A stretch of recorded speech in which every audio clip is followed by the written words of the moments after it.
Hello everyone, कैसे हैं आप सब लोग। Welcome back to ICT virtual classroom Dehradun. मैं निखिल राणा। क्लास 8th का अपना जो मैथ्स का हमारा टॉपिक है उसको कंटिन्यू रखेंगे, जो कि रिवीजन के अंदर मेंसुरेशन।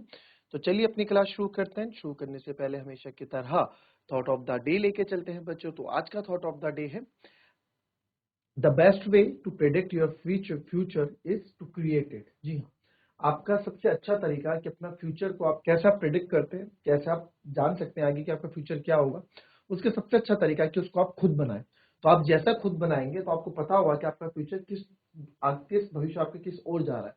आप जिस गोल, आपका जो गोल है उसके अकॉर्डिंग आप तैयारी करोगे तो आपको पता है कि मैं आगे, जो मेरा आगे आने वाला भविष्य है वो हम किस तरीके से अपना भविष्य बना रहे हैं। यानी कहने का मतलब है आपका भविष्य आपके हाथ में है। ठीक है, ये नहीं कि जैसे होता है अरे हमारा ये बच्चा बड़े होके इंजीनियर बनेगा, डॉक्टर बनेगा, नहीं। वो आप पे डिपेंड कर रहा है कि आप अपना भविष्य जो है किस तरह से बना रहे हैं। तो द फ्यूचर जो है वो आप खुद बनाते हैं। इसके जो क्रेडिट लेंगे वो भी आप लेंगे, और जो इसके लिए जो आपको जो इसके पॉइंट्स जो जो इसके बुरे पॉइंट्स होंगे वो भी आपको ही मिलेंगे। ठीक है, तो कोई ऐसा नहीं है कि आप किसी टीचर एंड पेरेंट्स का रोल रहता है, बट पूरा रोल नहीं रहता है। ज्यादा से ज्यादा रोल आप लोगों का रहता है, बिकॉज आप खुद अपना फ्यूचर क्रिएट करें। इन चीजों पे थोड़ा फोकस करें। तो चलिए आज हम कुछ नए क्वेश्चंस करते हैं, और जैसे कि पहला क्वेश्चन ये है the floor of a building. तो हमारे पास जो क्वेश्चन है ऊपर इंग्लिश में नीचे हिंदी में, the floor of a building, किसी बिल्डिंग का कोई फ्लोर है, कंसिस्ट ऑफ 3000 टाइल्स। ठीक है, 3000 टाइल्स उस फ्लोर में लगनी है। विच आर रोम्बस शेप, जो आपकी जो टाइल्स हैं वो रोम्बस शेप की होंगी, और each of diagonals are 45 centimetre, 30 centimetre in length. और जो वो डायगोनल्स है, उन जो टाइल्स का जो डायगोनल है वो 45 सेंटीमीटर और 30 सेंटीमीटर लंबाई वाला है। Find the total cost of polishing the floor if the cost per metre square is 4 rupees. ठीक है, ये आपका क्वेश्चन, इसको थोड़ा हिंदी में समझते हैं। एक इमारत के फर्श में 3000 टाइलें हैं जो समचतुर्भुज के आकार की हैं, और इसके प्रत्येक विकर्ण की लंबाई 45 सेंटीमीटर और 30 सेंटीमीटर है। फर्श को चमकाने की कुल लागत ज्ञात करें यदि लागत पर मीटर स्क्वायर कितना है, 4 रुपए है। लागत पर मीटर स्क्वायर क्या है, 4 रुपए। बहुत इजी और अच्छा ये क्वेश्चन है। ठीक है, इस क्वेश्चन को पहले आप समझेंगे क्या इसका क्वेश्चन का पर्पस है, कैसे आपको इस क्वेश्चन को क्या क्या चीज आपको इसमें यूज करनी है, जो चीज आपको गिवन दी गई है उसका आपको यूज करना है और आंसर निकालना है। तो चलिए जरा फटाफट करेंगे इस क्वेश्चन को। चलिए देखेंगे इस क्वेश्चन को, बहुत इजी है क्वेश्चन।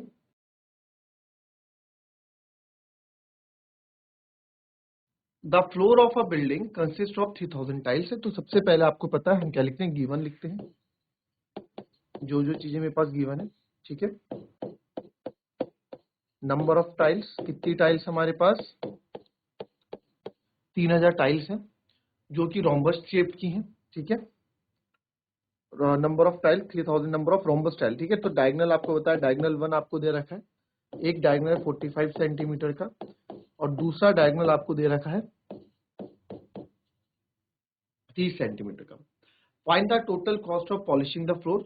ठीक है, और रेट यानी कि जो हमें दर दे रखा है वो क्या है, 4 रुपीज। क्या है, पर मीटर स्क्वायर इज 4। पर मीटर स्क्वायर इज 4 का मतलब क्या है बच्चों, यह कि लागत पर मीटर स्क्वायर 4 रुपए है। पर मीटर स्क्वायर मतलब 4 रुपीज पर मीटर स्क्वायर, यानी कि पर मीटर स्क्वायर का 4 रुपीज, ये हमको ये लागत में हम बता रहे हैं। ठीक है, अच्छा पहले आप इसको समझो, क्वेश्चन का कॉन्सेप्ट आप समझो। मेरे पास ना एक फ्लोर है, ठीक है, और इसके अंदर कितनी 3000 टाइल्स लगनी है। कितनी टाइल्स लगनी है, 3000 टाइल्स लगनी है। ऐसे 3000 टाइल्स की रोम्बस शेप की टाइल्स लगनी है। The floor of a building consist which are rhombus shaped and each of its diagonal are इतना इतना। ठीक है, find the total cost of polishing the floor. तो इसमें 3000 टाइल्स लगनी है ऐसे ऐसे, और बोल रहा है कि पूरे कॉस्ट बताओ, इस फ्लोर को पूरा पॉलिश करना है। तो पॉलिश कहां करोगे भाई, जब टाइल्स लगेगी ऊपर तभी तो पॉलिश करोगे। तो आप क्या करोगे, एरिया, हम एक टाइल का एरिया निकाल देंगे, हम एक टाइल का एरिया निकाल देंगे, उसको 3000 से मल्टीप्लाई कर दोगे, क्योंकि टोटल ऐसी कितनी है, 3000 है। एक टाइल ऐसी है ना, एक टाइल है मेरे पास ऐसी, ऐसी एक टाइल, ऐसी कितनी टाइल है मेरे पास, 3000 टाइल्स है। तो मैं एक टाइल का एरिया निकाल दूंगा, उसको 3000 से मल्टीप्लाई कर दूंगा। तो 3000 से मल्टीप्लाई मतलब इतना पूरा टाइल्स का एरिया यहाँ पे लगने वाला है, और उसी का हमें क्या करनी है, पॉलिश करनी है। तो इसी तरीके से हम क्वेश्चन को यहाँ करेंगे। ठीक है, पहले क्वेश्चन का कॉन्सेप्ट समझा, फिर उसके बेस पे हमने उसके आधार पे यहाँ पे चीजें की, ठीक है।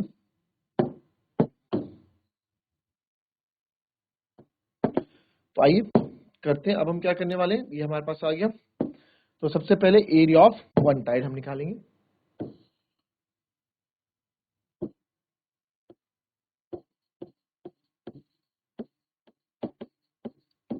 एरिया ऑफ टाइल, क्योंकि रोम्बस शेप्ड है, क्वेश्चन में बोला गया है कि सम चतुर्भुज के आकार की है, तो सम चतुर्भुज के आकार की है तो half into d1 into d2, तो ये हो जाएगा हाफ इंटू d1 कितना है मेरे पास 45 और d2 कितना है मेरे पास 30। आप इसको कट कर सकते हैं, 2 15 जा 30, तो यहाँ पे जो आ जाएगा बच्चे, ये आ जाएगा 15 5 जा 75, 7 कैरी, 15 4 जा 60 और 7 675, तो 675 मीटर स्क्वायर, 675 मीटर स्क्वायर आपका क्या है, ये हमारा एरिया, एक टाइल का एरिया मेरे पास ये आ गया। सॉरी, सेंटीमीटर स्क्वायर, सेंटीमीटर में इतना सेंटीमीटर स्क्वायर मेरे पास है, but therefore number of total tiles कितनी है, टोटल टाइल्स है 3000 है, तो टोटल एरिया कवर कितना हो जाएगा, टोटल एरिया कवर्ड, कितना एरिया कवर्ड होगा बच्चों, जितने पास टाइल है 3000 इंटू 675 सेंटीमीटर स्क्वायर, इतनी टाइल्स इसमें हो जाएंगी, ठीक है। आप इसको मल्टीप्लाई करना चाहो मल्टीप्लाई कर सकते हो, ना भी करना चाहो तो भी आप चलेगा, ठीक है। तो अब हमने यहाँ पे देखा कि ये हो जाएगा सर, टोटल एरिया कवर्ड इतना हो जाएगा, ठीक है। तो इसको मल्टीप्लाई कर लोगे आप, वैसे अब आप एक छोटी क्लासेस में तो आपको मल्टीप्लाई कर लो, नहीं मैं आपको नहीं तो शॉर्टकट और बताता, तो हो जाएगा 3 5 जा 15, 15 का 5 1 कैरी, 3 7 जा 21, 21 और 1 22 2 कैरी, 3 6 जा 18 और 2 22 02 है वो 3, इतना सेंटीमीटर स्क्वायर मेरा क्या टोटल एरिया, यानी कि उस टाइल में जो लगना है टोटल टाइल्स इतनी लगनी, टोटल एरिया कवर्ड इतना होना है, ठीक है। तो इसके हिसाब से आप सर क्या बताएं, इसके हिसाब से हमें अब पैसा बताना है, कितना पैसा हमारा लगेगा, ठीक है।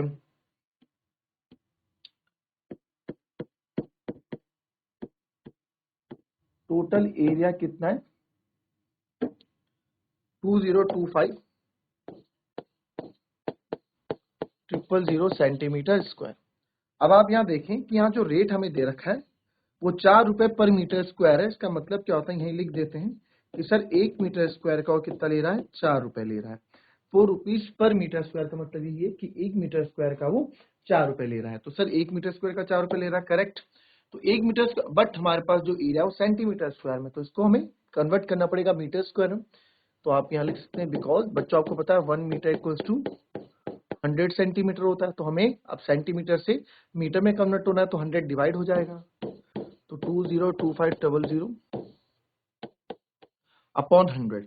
अब अगर ये लेंथ, अब ये एरिया है ना, एरिया है तो पीछे क्या लगता है सेंटीमीटर स्क्वायर लगता है, तो स्क्वायर मतलब कितने सेंटीमीटर है 2 सेंटीमीटर है, तो 2 बार ही हमें इसे कन्वर्ट करना पड़ेगा।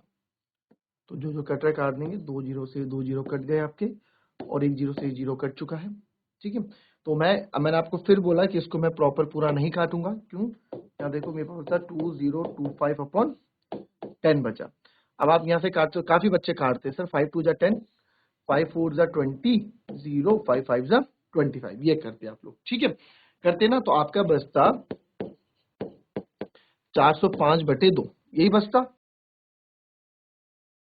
और मैं क्या करूंगा, मैं फिर आप इसको डिवाइड करोगे 2 से 400 इधर, 4 2 जा 4, 0 0 भी उतारोगे आप, फिर 5 आप यहाँ पे करोगे, ठीक है सर, 2 2 जा 4, 5 में 4 गए 1, अब क्या करें सर, अब पॉइंट लगा दो, पॉइंट लगा दिया, यहाँ 0 और ये आ जाएगा आपका 2 5 से 10, तो जो आपका आंसर यहाँ पे आ जाएगा बच्चों, वो आ जाएगा 202.5 मीटर स्क्वायर। हमने इतनी मेहनत की तो हमारा ये आंसर आया। मैंने आपको ये सब चीजें बताई हैं कि जब कभी भी आपका 10 नहीं कट रहा है, मतलब प्रॉपर नहीं कट रहा है, तो आपको कहानी बता दी ना इस तरह से। प्रॉपर कटने का मतलब क्या होता है, पूरा 10 पूरा जड़ से खत्म हो जाए, 10 हो या 100 हो, पूरी तरीके से खत्म हो जाए, कुछ नंबर्स नहीं बचने चाहिए वहां पे। अगर खत्म हो रहा है तो काटो, अगर नहीं हो रहा है तो बस एक टर्न नीचे रह गया तो मुझे बताओ यहाँ से एक जीरो हटाऊंगा तो पॉइंट लगा सकता हूँ एक आगे, तो 202.5 यहाँ डायरेक्ट हमारा बिना इतना डिवाइड किए बिना हमारा आंसर आ गया। तो ये थोड़ा स्मार्ट वर्क भी हमको देखना है, किस तरीके से हम स्मार्ट वर्क करते हैं, ठीक है, उस पर भी आपको फोकस करना है। तो ये हमारा टोटल मीटर स्क्वायर का आ गया, ठीक है। अब हमें कॉस्ट निकालनी है, आपको मैंने कॉस्ट और रेट में फर्क बताया है, ठीक है। रेट क्या होता है, जैसे आप मार्केट में जाते हैं, आप पूछते हैं कि भैया ये सब्जी कैसे दी या आलू कैसे दिए, तो बोलते हैं कि जी 10 रुपए किलो, 20 रुपए किलो, जो भी रेट चल रहा होता है। तो बोलता है 10 रुपए किलो, तो 10 रुपए किलो का आपने वो क्या हो गया उसका रेट, आपने क्या रेट चल रहा है, तो 10 रुपए किलो चल रहा है जी। आपने बोला कि 5 किलो पैक कर दो, तो 5 किलो पैक करिए, ठीक है, 10 किलो, तो आप उसको पैसे कितने दोगे, 50 रुपए दोगे। और ये क्या था, 10 रुपए पर केजी उसका रेट था, तो ये 10 रुपए पर केजी उसका रेट है, 50 रुपए आप क्या दे रहे हो उसको, बाद में दे रहे हो 5 किलो के। तो ये क्या होती है, कॉस्ट होती है, लागत। आपकी जेब से 5 किलो आलू के लिए इतनी लागत लगी, और ये होता है रेट, यानी कि दर। दर क्या चल रही है, वो ये चीज होती है। तो कॉस्ट और रेट में आपको फर्क मालूम होना चाहिए। चलिए आगे बढ़ते हैं। तो अब आपको पता है, बिकॉज हमें पता है कि 1 मीटर स्क्वायर का कितना दे रखा है, हमें रेट गिवन है 1 मीटर स्क्वायर का 4 रुपए लेते हैं। तो sir therefore cost of 202.5 metre square का कितना हो जाएगा, 202.5 इंटू 4, ठीक है, इतना हो जाएगा। तो ये करेंगे 4 5 जा 20, 2 कैरी, 4 2 जा 8, 9 10 1 कैरी, और 4 2 जा 8, पॉइंट 1 के बाद क्या पॉइंट आप लगा दोगे तो कितना आ जाएगा टोटल, 810 रुपए में पॉलिश के लिए देंगे, ठीक है। कॉपी कर लेंगे इसको जरा। चलिए अब नेक्स्ट क्वेश्चन देखेंगे। आई होप आपने लिख लिया होगा, समझ लिया होगा।